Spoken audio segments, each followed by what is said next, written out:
Hi, I'm Emily Ewing, and I've returned once again with the very beautiful Carol Hodge, where we talk all things music. And we have another very special guest today. I met our guest on the airwaves of BBC introducing in Hereford and Worcester's collaborator Generator, where we were matched together and covered each other's songs. It was an incredible experience. But our guest is a singer-songwriter from the Midlands and has been on the music circuit for many years, been in different bands, released several albums, gigs with his stadium rock covers band Trigger. His album Right Turn donates the proceeds to Mind UK, the mental health charity, and is here to talk about how he helps and supports others with his journey out of depression and anxiety with his YouTube channel and website, Wreck to Rockstar. It's Daniel Trigger! Woo! Hi, good morning. Hello. Hi, Carol. Hi, Emily. How you doing? Hello. Very well, thank you. Excellent. Fantastic. But yeah, tell us a story about behind Wreck to Rockstar and what inspired you to want to share your mental health story and help others. Well, let me take you back to a far off year called 1989. When I was growing up through school, I decided, I'd set myself the crazy ambition I was going to become a rock star. Everyone around me, they were going to be accountants or architects or something, sensible. But I thought, no, I'm going to be a rock star. That's what I'm going to do. So I set out on that journey. And I dedicated my early years fiercely to singing in bands, to writing songs, to doing everything I possibly could to become a rock star. Now, when I started singing back in the late 80s, early 90s, I thought that the way that you sing, you just open your mouth and you sing and that's it, what's the problem? What's the complication, really? Now, it turns out there is actually a right and a wrong way to sing, unfortunately. When I didn't know that. So I was singing rock music in, extremely loud rehearsal rooms, couldn't really hear myself. I was singing songs that were way outside of my range at the time. And by the time I turned 19, I noticed that my voice was getting really raspy and it was staying hoarse for several days at a time. And I just couldn't do it anymore. My range was shrinking and it wasn't great to start with at the time. And I thought, what on earth is going on here? Because without singing in a band, I felt lost. I didn't know what my place in the world was. If I can't sing, then what's the point of me being here, is the way I looked at it at the time. And the problem carried on getting worse and it became something that I couldn't ignore anymore. So I went ultimately to see an ear, nose and throat consultant. On my 19th birthday, the 1st of March 1993, it's embossed into my mind, that date is. And he looked at my throat, and fortunately there were no nodes or nodules. That's good, but my vocal cords weren't pulling together like they're supposed to because I'd actually deformed my larynx. And the consultant said to me very dryly, he said, "You're going to have to stop singing straight away. That's a no-brainer. And stop speaking as best you can as well. Only speak when you're spoken to. Don't shout, don't laugh. And you're going to have to do this for at least 6 months. Oh, and I noticed it's your birthday today. Happy birthday," he said. So I did. I stopped singing. I left all the bands that I was in, turned off my keyboard, put my guitar down, stopped.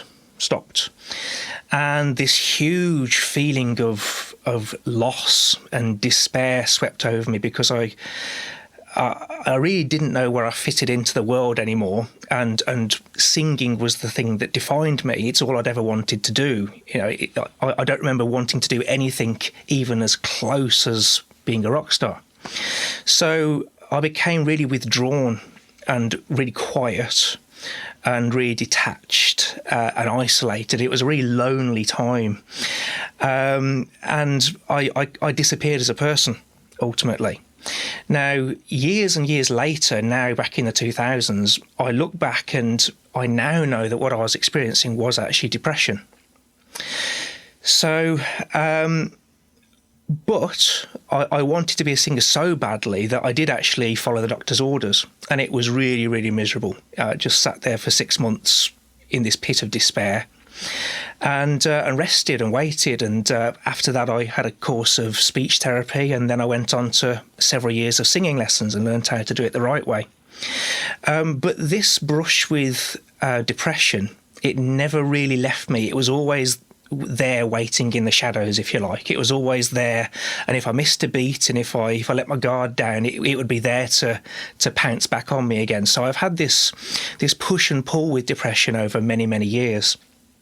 I've had good times, I've had bad times.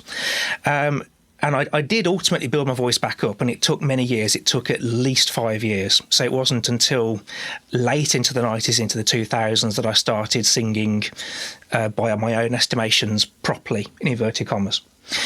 But as I say, there were good times and there were bad times, but there was always this feeling of depression nagging me. And I had this nagging anxiety also that was saying to me all the time that you're not good enough. You know, what on earth are you playing at? You can't be a singer. No one wants to hear you sing. You failed. You're useless. You're pointless. You've let everybody down. You just need to just give it up. So I had this depression, anxiety that they were coming at me from both sides for many years, on and off. And sometimes when I felt particularly positive and had a good show or some good recordings, I could beat them. But then other times, if I had a bad day, then they would overwhelm me, basically. So fast forward to the COVID pandemic of 2019, 2020.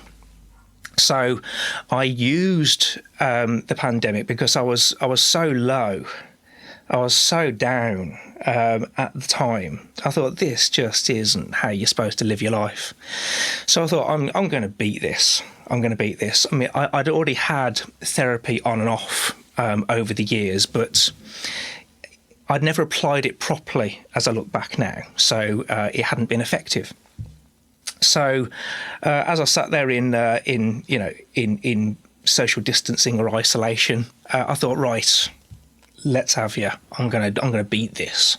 So I got out all my old notes from my therapy sessions. I invested in a variety of literature about self-help, and there's lots, and it's very good as well. A lot of it is. And I thought, right, let's be having it. I'm going to beat this depression, and I did. As it goes. Again, it took over a year because it takes a lot of work, a lot of effort, and it's tiring. It is like graft that you have to do. So I thought, right, I'm going to use my experiences just to offer support, some guidance, empathy, if you like, to anybody that might be in a similar position.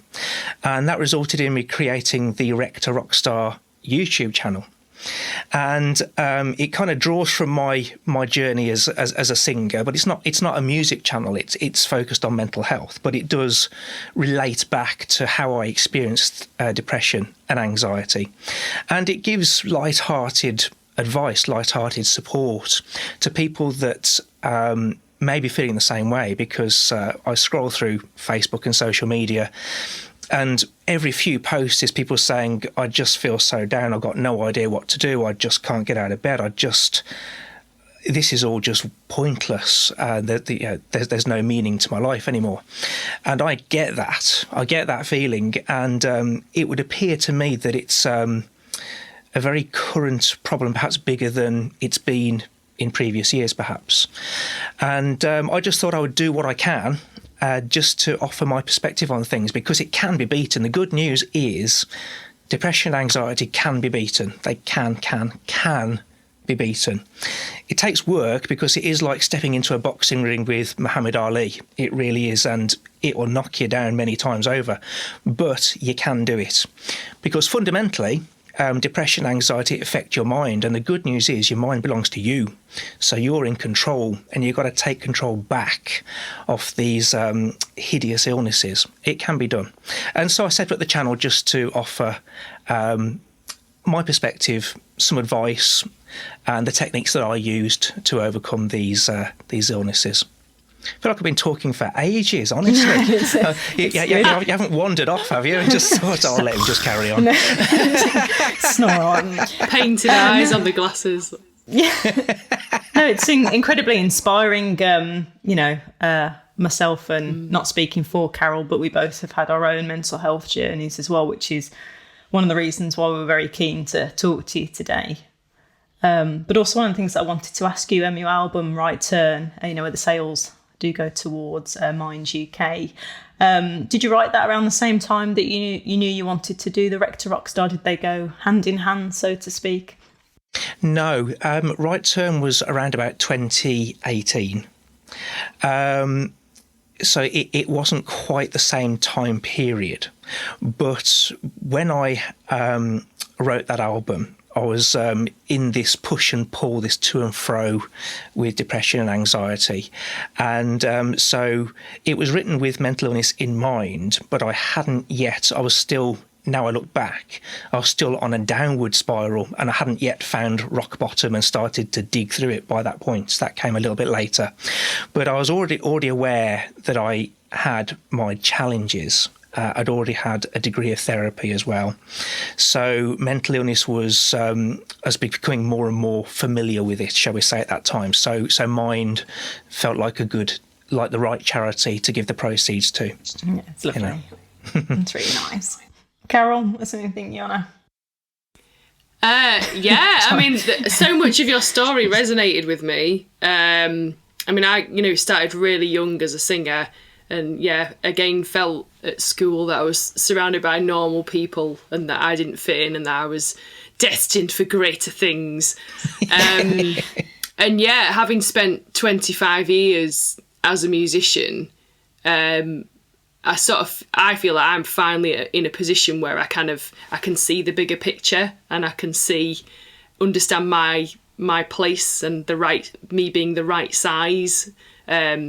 In the music world, and that's totally fine. But I really like what you said about, it's your mind and you own it. I think there's so much within that. Yeah. Just that little nugget. Tell us more about that. What does that mean to you about owning your own mind and your own behaviour? Well. Let's have a think here. Okay, so if we look at, by way of answering your question, if we look at the opponents of depression and anxiety, they hijack your mind basically, and they represent, I don't know if you've ever had that little voice in your head saying you're going to fail, there's no point trying, you're not good enough, why are you bothering, you've let everyone, just leave it, this little voice. Now there's actually a clinical name for that voice. It's called the internal bully, or the inner critic sometimes. And it's the difficulty that depression creates for you is this voice is whispering to you round the clock. See, if you learn to listen for it, the people who have similar challenges to myself, perhaps yourselves, when you start to listen for it, you're actually saying these terrible things to yourself all the time, round the clock. The minute you open your eyes, you're thinking, morning, I'm going to fail today. And then that goes on all the way through the day. And it's incredibly damaging because what I have learned is the human mind, if I was to oversimplify, has two main sections. It has the conscious mind, which is 10%, and it has the subconscious mind, which is 90%. And it's the subconscious that deals with how you feel and how you act and how you behave, how you see yourself, how you see the world. And depression in this internal bully, it's talking to your subconscious mind saying you'll fail. So your subconscious is there saying, I'm a failure. Right, okay. I'll be a failure then. And it's accepting this negative rhetoric as being the truth. So by what I mean by taking control of your mind back is you have to drown out this internal bully. So when you catch yourself saying, I'm no good, you have to quickly stamp on it, snap. Actually, I am actually. I'm loved, I'm strong, I'm a powerful person, I'm in control of my own destiny, and you've got to drown this voice out, because not only will you stop this negative self-talk, you'll also replace it with positive self-talk.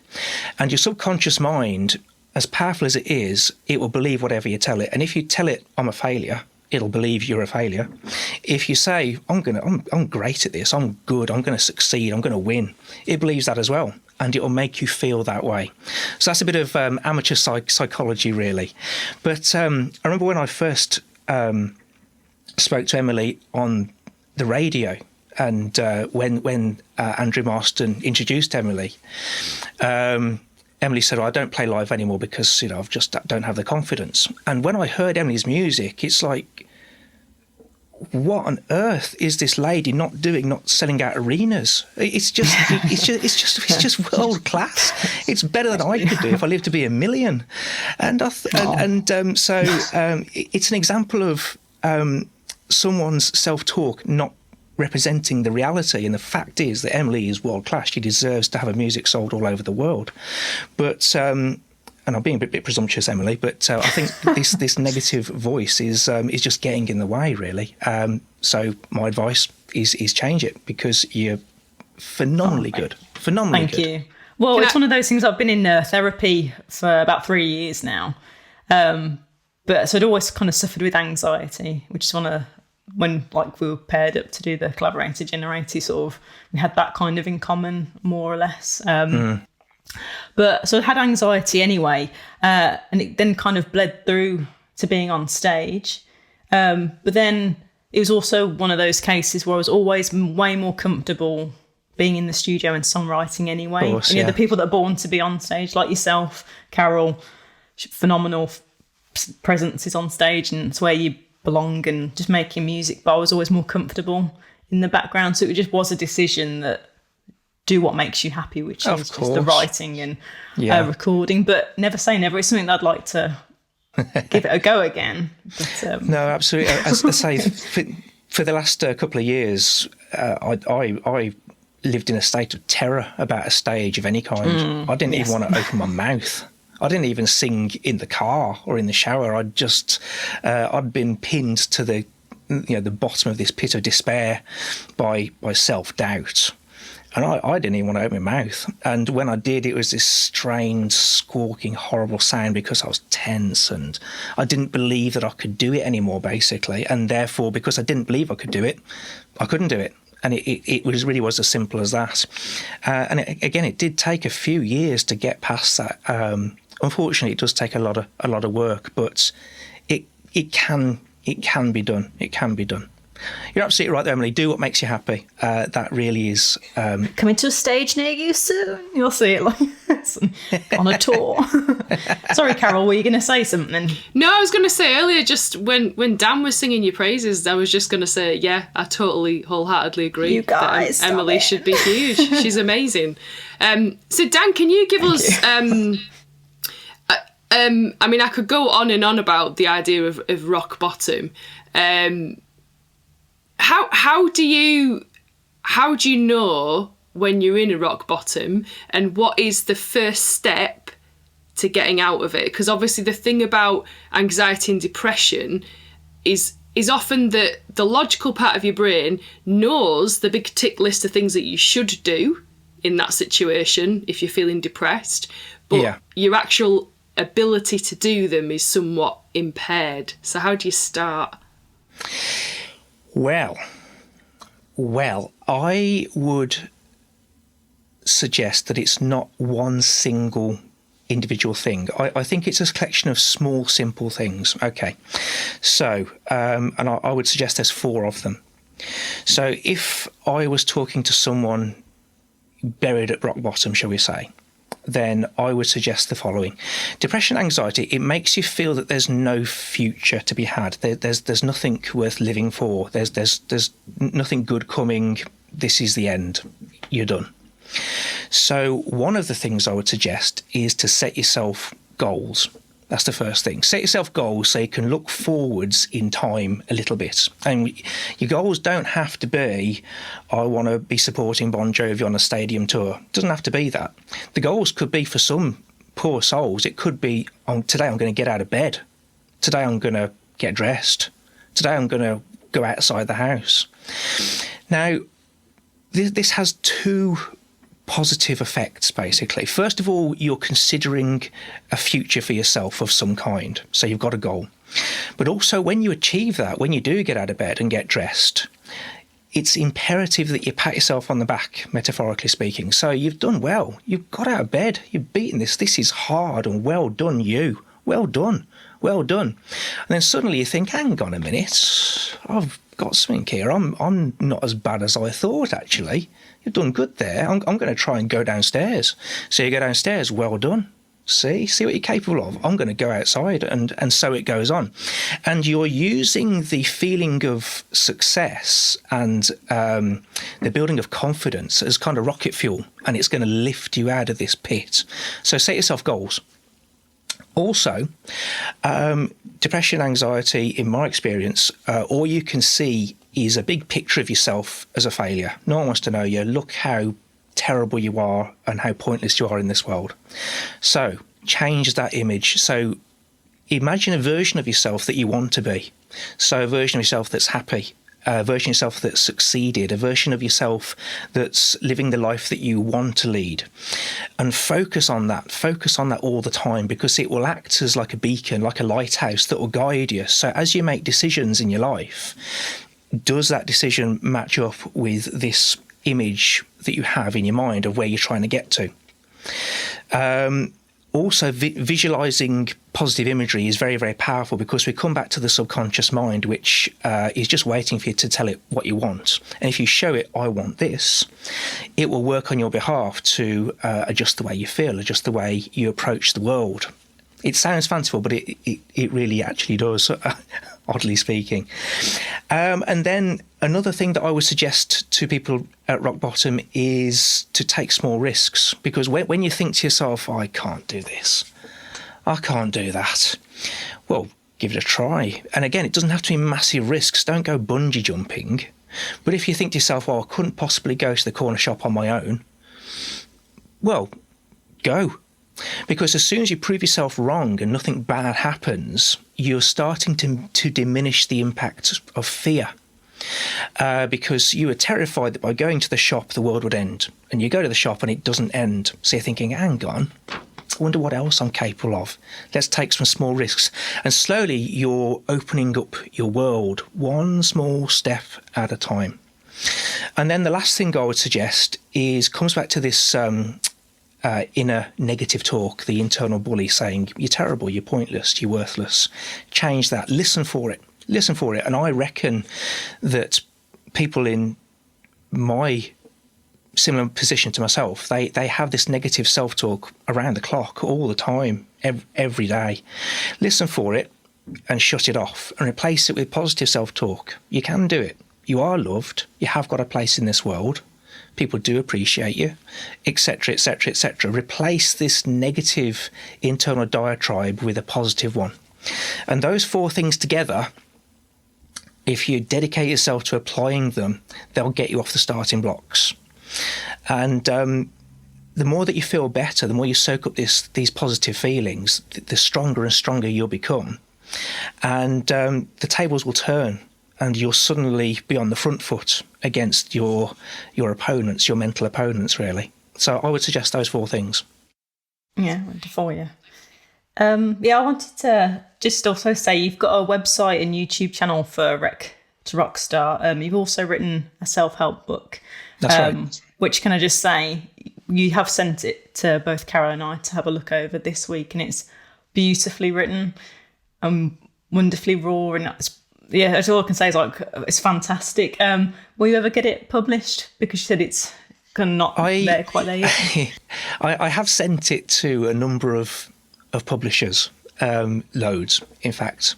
And the feedback was actually better than I thought, because, I've got to be realistic here. And what the publishing houses have said so far, they've said you've got something here. You've got something that people want to see, want to hear. But there's, to make it more commercially appealing, there's a few adjustments that are needed. So I'm currently kind of working on version 2.0 at the moment. But my intention is that I would like to think there are people out there that would benefit and that can relate as well. So I'm going to keep going down that path. Yeah, it's very relatable, incredibly. Like, there's obviously a bit in the introduction where you're talking about lying like awake at night in the darkness, kind of, that's like, it's straight away, not just from like a music perspective, which you do go into detail about, but the mental health is incredibly relatable. So yeah, I look forward to Thank you very on the much. shelves when it's finally out. Fantastic. Super stuff. Thank you. But what keeps you staying motivated with your mental health? Because like you said, it's one of those things that comes and goes for all of us. Even we all have bad days and good days. So what keeps you motivated? Well, oddly enough, when I was tackling these internal demons, if you like, I went on a quest to discover, well, what does happiness look like to me? Because again, that was part of the recovery. What does happiness mean to me as a person? What does happiness mean to anybody? And of course, it's different for everybody. But what I read from a very clever man who lived back in the 1960s is that happiness, the way he defined happiness, was a state of mind where your thoughts are pleasant most of the time. So you're in a state where you're not stressed, you're not anxious, you're not fearful, you're not jealous or angry, anything like that. And I asked myself, well, what does that look like to me? What do I actually want out of life? What do I really actually want? Because I looked back over my 3 decades of singing, and it comes back to this push and pull that I talked about earlier. There was ups and downs, and a lot of the time I didn't even enjoy it. To be honest, it was just so miserable. And from what I've read, when a person finds their true purpose, what they're meant to do, you don't have the downsides. It always feels okay. Even if it's difficult and hard work, which it will be, you don't mind. It doesn't get you down. It's like, no, but it's all good. It's fine. So I look back at my singing and I thought, is this really what I want from life? Really? I mean, I like it. I really do. But do I love it? And the answer was no, actually. It isn't. I like doing it. It does form part of who I am, but it isn't what brings me the most happiness. And it turns out when I was writing the Rockstar book and doing the videos, and talking to you now, actually, it feels really good. It feels really good. I'm really enjoying this. I mean, I could have this call all day, all weekend if you want. But as it turns out, I'd asked myself some hard questions. Said, is this really working? Is it really what you want? Is it really making you happy? Because you're looking pretty stressed and miserable most of the time. So I kind of switched my priorities around a little. And although I do enjoy playing my band, I like it a lot. I've come away from the idea that I'm going to be a global selling rock star, because I'm not. I'm just a guy in Bromsgrove in his garage, basically. And that's okay. I'm all right with that, because what I really want to do is to put something good back into the world and offer the benefit of my journey in the hope that it helps other people. So really, to answer your question, the reason I'm motivated about Rector Rockstar is because it feels like the perfect fit. It's hard. It's come from a difficult period of life, but I don't mind now because it's taught me so much. And the satisfaction, it comes back to the patting yourself on the back. It feels really good to think that what I'm doing in such a small way is actually helping other people just a little bit. And that feels really good. So that's what motivates me. And the more I do it and the more satisfaction I feel, then the stronger and stronger I become. So, depression, anxiety, they've been put firmly in their place now. They're tied up and gagged in the back of my mind somewhere. Yeah. You show them. So again, that's what motivates me, because it feels right. It feels it's right. It's lovely. Yeah, it really is lovely. Carol? Yeah, great. Awesome. And I think it's a very difficult thing to do. Because the strange thing about anxiety and depression is it often makes you feel very foggy, and it can make it very unclear as to what you actually do feel about things and what you actually do like to do and what your opinion is about things and what things really excite you. All that kind of just gets all kind of muffled. So I think that's amazing that you have had that moment where you're like, I don't have to, this isn't what I want to do. I'm not enjoying this, and I deserve to do something that I do enjoy. I think, yeah, that's a real turning point, and that in itself is an act of self-love, of recognising and allowing yourself to do things that you like to do. It's been a turning point for me relatively recently to be like, do you know what? I do enjoy just going and looking for mushrooms in the wild and identifying them and taking photos of them. And it's like a really geeky, weird thing to do. But I'm giving myself permission to do that and get excited about it. Excellent. So just little things like that, just, allowing yourself to do what you like. I think that is very underrated, and I think a lot of us don't do that. Yeah. 100%. I couldn't agree more. So Daniel, I'm going to put you on the spot a little bit here before we finish up. You use affirmations on your YouTube channel. Yes. Love an affirmation. Is there one that's one of your favourites and that you could share with us before we finish? Yes. The one that I use most commonly is I say to myself that I'm strong, I'm powerful, I'm loved, and I can handle it. So that breaks down I'm strong, which means that I can take it. I can take it. I can get through this.